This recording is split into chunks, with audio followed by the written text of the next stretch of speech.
¿Por qué Roberto Sánchez pasó a la segunda vuelta? Muchos se sorprenden y aquí analizamos qué es lo que ocurrió en estas elecciones.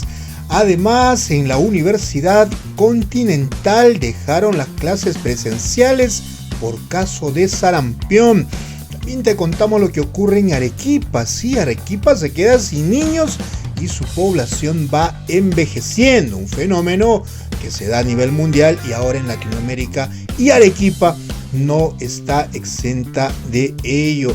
Además, la planilla dorada del gobierno regional incluye a Ana Cusi, la amiga hermana de Luz Marina Ceballos, la esposa del gobernador Roel Sánchez. Además, 2 trabajadores perdieron la vida en la mina Arcata. ¿Qué ocurrió en esta operación minera? Y además vuelven los conciertos en el Jardín de la Cerveza en el campo ferial de Cerro Juli. Aquí empieza Detrás de las Paredes.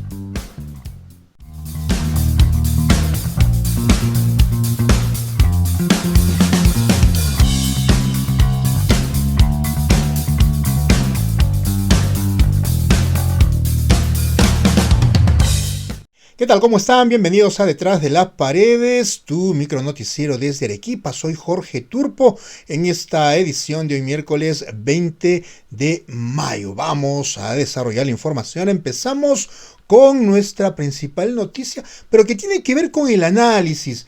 ¿Qué ocurrió en las elecciones, en la primera vuelta, para que Roberto Sánchez pase justamente con Keiko Fujimori a la segunda vuelta? ¿Qué hizo Roberto Sánchez para conseguir ello? Bueno, más de lo que hizo él es que no hicieron los empresarios, los medios de comunicación tradicionales, la denominada derecha peruana, López Aliaga, Keiko Fujimori y los demás, para evitar que una opción como la de Roberto Sánchez pase a segunda vuelta. Bueno, aquí no hicieron muchas cosas, se dedicaron a terruquear cuando la información la tenían. Y muchos se sorprenden ahora y dicen, qué mal votan, miren que en el sur, en otras regiones, pero esto estaba cantado, señores. A ver, ¿por qué? En el 2025, en mayo del 2025, hace exactamente un año, se reveló una encuesta, un estudio que los empresarios de la capital suelen pedir a una consultora. No es una información, digamos, privada, pero que se filtró a la prensa, y ahí había un dato muy importante. En esa encuesta que les advirtieron a los empresarios, les decían, el 59% de encuestados considera que a Pedro Castillo le dieron un golpe de Estado. El mundo al revés. Había gente que se creía esa narrativa de que a Pedro Castillo le dieron golpe de Estado y no como fueron los hechos, que él intentó dar un golpe de Estado que fracasó en media hora y demás cuando perdió o nunca tuvo el respaldo de las Fuerzas Armadas. Con esa información, ¿por qué la derecha peruana? ¿Por qué los empresarios? ¿Por qué los medios tradicionales, la gran prensa limeña, incluido también ya medios digitales y demás, no hicieron nada? ¿Por qué no empezaron una campaña de información en las regiones donde, digamos, Castillo tenía ese respaldo y lo victimizaban y demás? No, en lugar de iniciar una campaña informativa, periódica, dando y haciendo, digamos, entender, buscando un entendimiento y además de una unidad, luego del discurso como el de Dina Boluarte que decía Puno no es el Perú, bueno, se dedicaron a eso, a terruquear, a menospreciar a tantas regiones, y ahí están los resultados. Lo único que hizo Roberto Sánchez es prestarse el sombrero de Castillo y reivindicarlo, mostrar una opción de reivindicación a Pedro Castillo, ¿no? Poner a su cuñada hermana, a su cuñada hija como candidata, a su hermano como candidato al Senado, y la tuvo bastante fácil. De ese 59%, bueno, con un 12% le bastó, simplemente reivindicando la figura de Castillo. ¿Qué hicieron en la derecha? ¿Qué hicieron los empresarios? ¿Qué hicieron los grandes medios de Lima? ¿Que lo siguen haciendo hasta ahora? Menospreciar al resto del país, menospreciar el voto, ¿no? Terruquear y demás. Y ahí están los resultados. Entonces, ¿de qué se sorprenden de que Roberto Sánchez haya pasado la segunda vuelta si no hicieron nada? Tuvieron desde mayo del 2025 para decir, señores, empecemos una campaña sostenida de información. Hay gente que se está creyendo una narrativa que es irreal. A Castillo no le dieron golpe de Estado, él quiso dar ese golpe de Estado. Y debieron empezar, digamos, una campaña informativa, ¿no? Que los empresarios también inviertan, como lo hacen en campaña, ¿no? Ponen dinero en varias campañas, apoyan a políticos, apoyan a medios de comunicación para que sostengan supuestamente programas electorales, pero todos mirándose al ombligo, creyendo que Lima es el Perú, creyendo que Lima termina en San Isidro, Miraflores y Barranco, y no ven más allá. Y hasta gente que ha ido de regiones, ha migrado a la capital, se la termina creyendo, como Dina Boluarte, que terminó menospreciando a los hermanos de Puno, ¿no? Diciendo que Puno no es el Perú, y ninguno de estos empresarios, medios de comunicación nacionales, ni de la derecha peruana, debieron empezar por eso, ¿no? Pidiendo perdón por esas muertes, diciendo que haya responsables de las muertes, de la matanza en las protestas que se dieron a finales del 22, luego del 23, pero no, se dedicaron a terruquear y ahora están los resultados allí y muchos muy temerosos de que salga la opción de Sánchez y demás, pero no hicieron nada, se siguieron mirando al ombligo y lo peor de todo es que lo siguen haciendo en este inicio de la segunda vuelta electoral, tratando de meter miedo. Vean las portadas diarias de El Comercio, de la gran prensa limeña, ¿no? Cómo tratan de meter miedo y miedo por la opción de Sánchez, pero se la buscaron. Todas esas portadas se las debieron dedicar en su momento para tratar de buscar una unidad, un entendimiento con el resto de regiones del país que han tenido como opción a Sánchez, que le fue facilísimo ponerse el sombrero, reivindicar, digamos, lo que representa Castillo, y muchas personas votaron por ellos. Y ahora en la segunda vuelta, vamos a ver, a Keiko Fujimori, por tradición, creo que las tiene las de perder, en el sentido de que al final, con su discurso, ¿no? De, digamos, tratar de ser la que ya maduró y demás, pero sabemos a quiénes tiene detrás, y ella misma tantas veces le mintió al país en sus promesas y luego hizo todo lo contrario. Así que no nos sorprendamos. Ojo, que estuvo en manos de ese poder, del real poder peruano, del empresariado y demás, el tratar de cambiar las cosas, pero no lo hicieron. Siguieron con el cogobierno en el pacto mafioso en el Congreso y ahora se hacen los sorprendidos y hasta gritan fraude, pues sin pruebas, claro está, luego de que Roberto Sánchez consiguió pasar a segunda vuelta. El análisis da para más y los estaremos seguramente estaremos tratando de entender lo que ocurre en esta segunda vuelta electoral. Vamos con más información. Volvemos al ámbito de Arequipa y ojo que en la Universidad Continental dejaron las clases presenciales, no por sus problemas legales que tiene con la construcción ahí en la Avenida de los Incas, no, sino por un tema de salud. Sí, la alerta sanitaria se encendió luego que se corroboró y se comprobó que hay un caso de sarampión en un estudiante de esta universidad y han decidido pasar a las clases virtuales en estos días, así que se han encendido también la alerta en todo el distrito de Bustamante y Rivero. Se ha anunciado ampliar la vacunación, no solamente en la universidad, sino también en urbanizaciones como Las Begonias y Pedro Díaz Canseco, donde vive este estudiante. Y bueno, allí se va, a mandar brigadas de vacunación y demás. ¿Cuál es el gran problema del sarampión en Arequipa y en el Perú? Que hay muchas personas que no tienen la vacuna, sobre todo niños menores de 5 años. En Arequipa hay al menos 30.000 niños que no tienen la vacuna. Sus papás, o por descuido, o porque simplemente se creyeron el cuento de la no vacunación, son antivacunas y demás, han descuidado y ahora sus hijos están desprotegidos. Ojo que el sarampión en niños no menores de 1 año y demás puede provocar incluso la muerte, pero lo más grave es ya en cualquier persona, en cualquier niño que sea contagiado con el sarampión, le puede dejar secuelas irreversibles, daño cerebral irreversible. Eso es lo que advierten los médicos, y ese es el principal riesgo de quienes se contagian con sarampión y no tienen la vacuna. Quienes se han inmunizado, es una vacuna que para toda la vida, pero actualmente están haciendo la vacunación a personas hasta los 59 años de edad. Así que si tienen niños en casa y demás, que completen su sistema, su cronograma de vacunación, su esquema de vacunación y se protejan contra el sarampión. Ya estamos en plena emergencia sanitaria. Arequipa ha sido incluida en esos 90 días de esta emergencia sanitaria y ojalá podamos en un momento nuevamente erradicar este virus. Como el Perú estuvo libre de sarampión durante muchos años, pero luego de la pandemia, digamos que muchas personas no se vacunaron y demás, y allí hubo este rebrote, y una de las regiones más perjudicadas es Puno, con más de 200 casos, y la relación con Arequipa nos ha puesto en ese escenario de alerta sanitaria. Entonces ya se confirmaron 2 casos en Arequipa y hay otros casos por confirmar. Seguramente vamos a tener muchos casos más, porque la relación con Puno, el contacto directo con las personas que transitan diariamente con esta ciudad, con Puno, con Juliaca, hará que Arequipa sin duda incremente el número de casos del sarampión. A cuidarnos y sobre todo a cuidar a los niños y las madres gestantes, que también tienen que vacunarse contra el sarampión.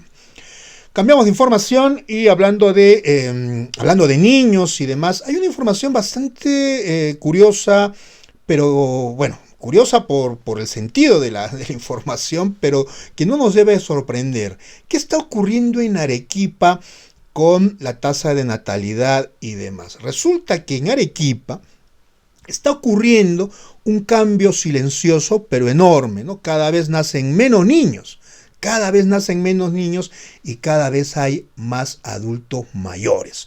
Bueno, solo en el primer trimestre de este 2026 se registraron 829 muertes frente a 247 nacimientos. Es decir, están falleciendo más personas de las que nacen, cosa realmente, digamos, sorprendente en relación a lo que ocurría hace años. Un factor determinante es que hay muchas familias, muchas mujeres, sobre todo, que están decidiendo ya no tener hijos o ya no tener tantos hijos. Según información de Naciones Unidas, en Latinoamérica, incluyendo Arequipa por supuesto, hasta la década de 1960, había en promedio 6 hijos por cada mujer. Sí, tenían 6 hijos por cada las mujeres en las familias y demás. Ese promedio se ha reducido actualmente a 1.8. Es decir, las mujeres máximo están teniendo un hijo, 2 hijos excepcionalmente. Países como Chile, Uruguay han llegado sí a solamente un hijo. En Chile ya se está promoviendo campañas para que tengan un segundo hijo. José Antonio Kast, el nuevo presidente chileno, ha hablado de la posibilidad incluso de pagar $2.000 a las mujeres, a las familias para que tengan un segundo hijo, cosa que hace unos años se empezó a dar en Europa y demás. Ahora lo vivimos en Latinoamérica. En Latinoamérica se está dando la reducción de nacimientos, digamos, más sorprendente, ¿no? en la historia mundial. De hecho, Chile está ya a niveles de Japón, ¿no? Y Perú no está ajeno a ello. El índice todavía es de 2 hijos, 1.8, digamos, en el promedio, pero eso es una realidad que en Arequipa ya se está demostrando con cifras reales. Ya en Arequipa están naciendo menos niños de las personas que fallecen, ¿no? ¿Y qué va a generar esto?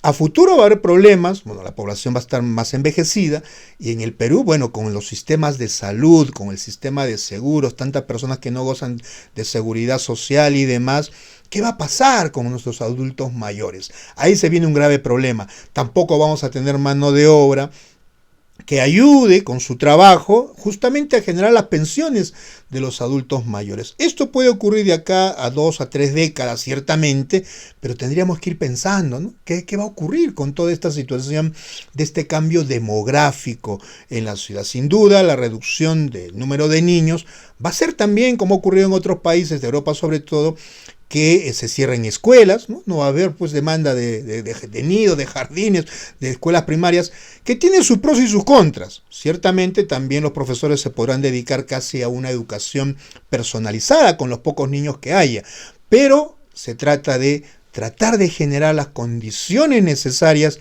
para que en un futuro esto no sea una realidad más agobiante que la actual, con adultos mayores sin pensión, sin seguridad social, sin acceso a una vida digna al final de sus días. Porque la población en Arequipa, en el mundo, en Latinoamérica, según cifras de Naciones Unidas, además va teniendo, digamos, esta escalada de una manera sorprendente y acelerada, ¿no? Sorprendente y acelerada en el envejecimiento de la población y, bueno, el índice de natalidad que cada vez se va reduciendo. Esto se da también, y este dato es importante, no quiero dejar de obviarlo. ¿Por qué se está dando que cada vez las familias, las personas, las mujeres tienen menos hijos? Bueno, también es un factor en el cual las mujeres ahora tienen acceso a la educación, tienen acceso a un desarrollo personal, y eso está muy bien. Ya no solamente se dedican pues a ser mamás como ocurría antes, ahora ellas postergan de cierta manera su maternidad justamente para su desarrollo profesional, su desarrollo económico, la independencia económica y demás. Y algunas deciden o no tener hijos o postergar el tener hijos más allá de los 30, 35 años o más incluso, ¿no? Esa es una realidad que también forma parte de la ecuación que estamos analizando. Lo cierto es que la población va envejeciendo más y cada vez tenemos menos niños. Bien, vamos con más información.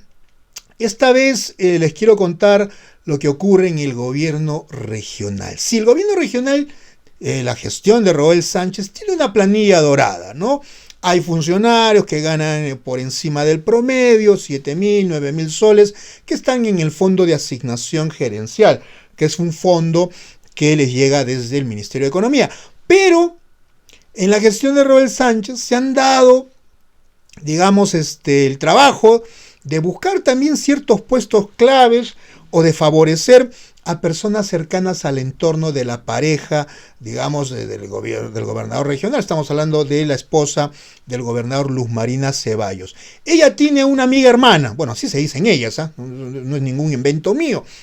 Ana Cusi, que ya fue cuestionada en su momento, ¿no? Por haber presuntamente sido favorecida con contratos, ha pasado por diferentes gerencias en la gestión de Roel Sánchez Ana Cusi, ¿no? Estuvo en desarrollo social, luego haciendo asesorías en la gerencia de educación, pero como se le acababan los contratos en estas gerencias, resulta que le han buscado otros puestos.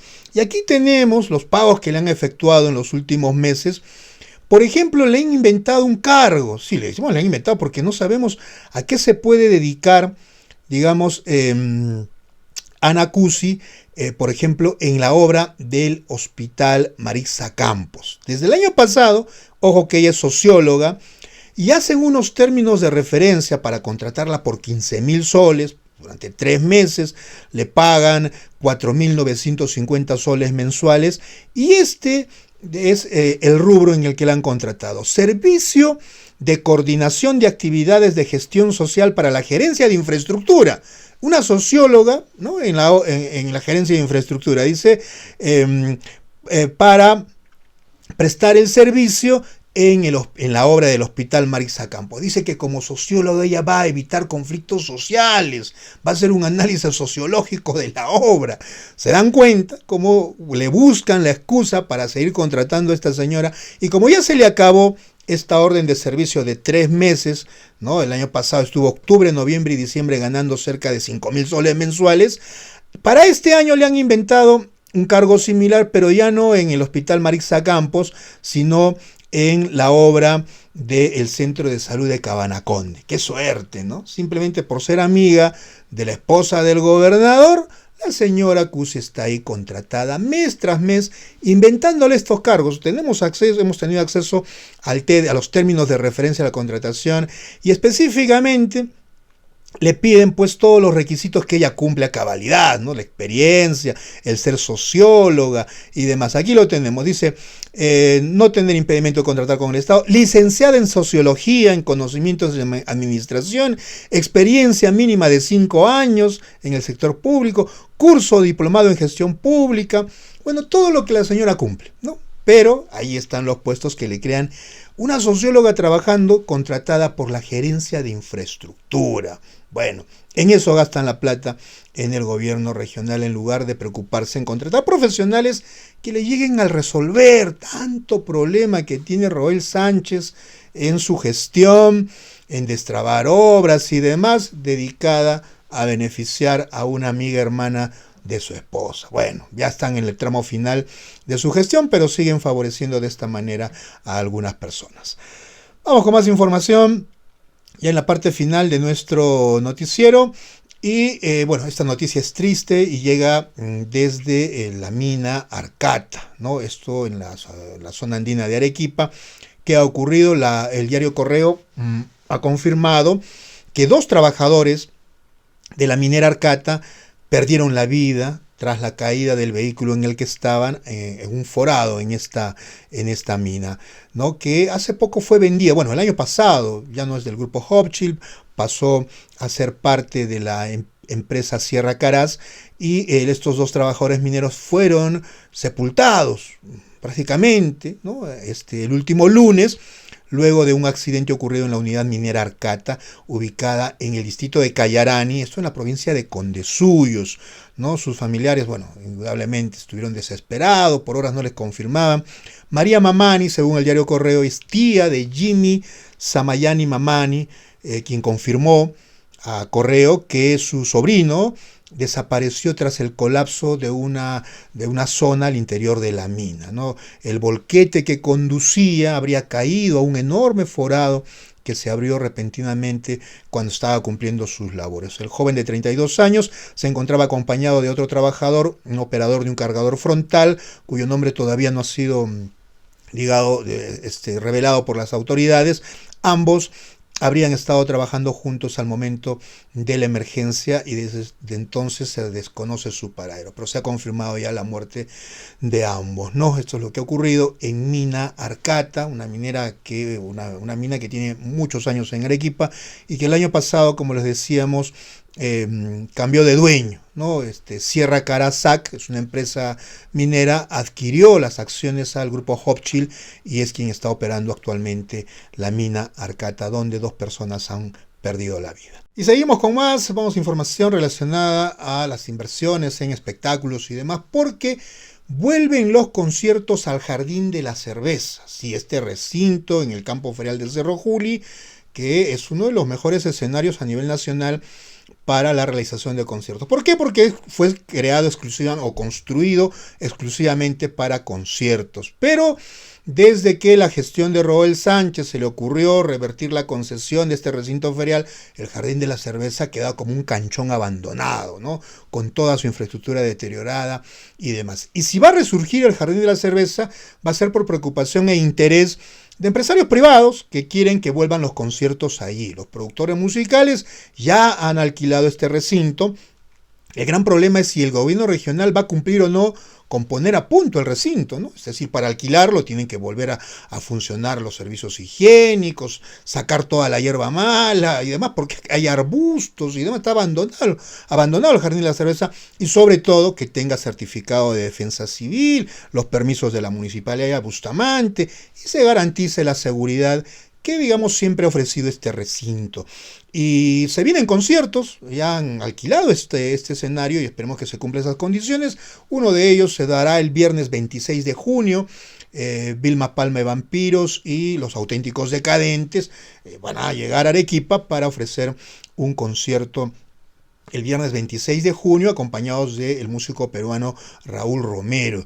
Además, para esas fechas, bueno, antes de esa fecha va a haber otros conciertos, ciertamente, y esperemos que el Jardín de la Cerveza recobre, pues, ¿no?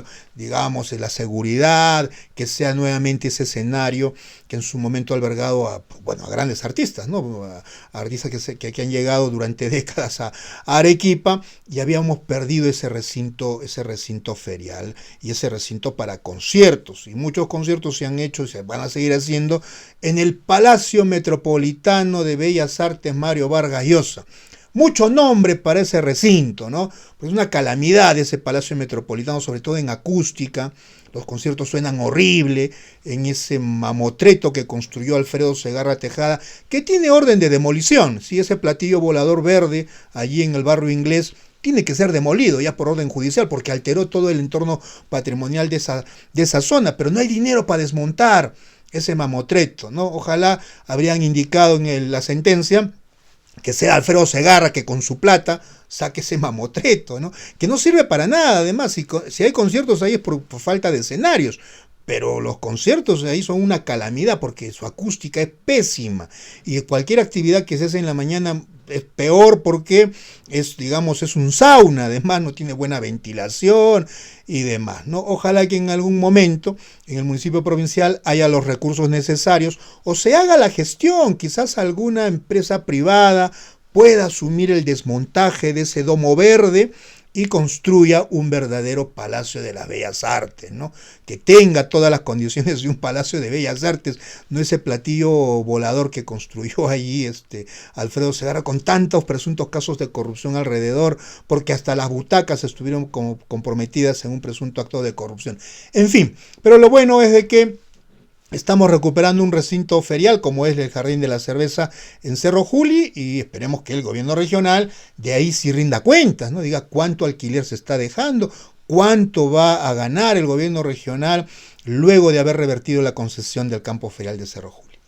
No hay tiempo para más, nosotros nos reencontramos en cualquier momento, suscríbanse al canal, síganos y compartan para que así nosotros podamos seguir llevándoles la información día a día. Hasta cualquier momento. ¿Te gusta nuestro contenido? Puedes apoyarnos suscribiéndote al canal y a través del Yape. Apoya el periodismo independiente. Detrás de las paredes, donde otros levantan muros, nosotros buscamos la verdad.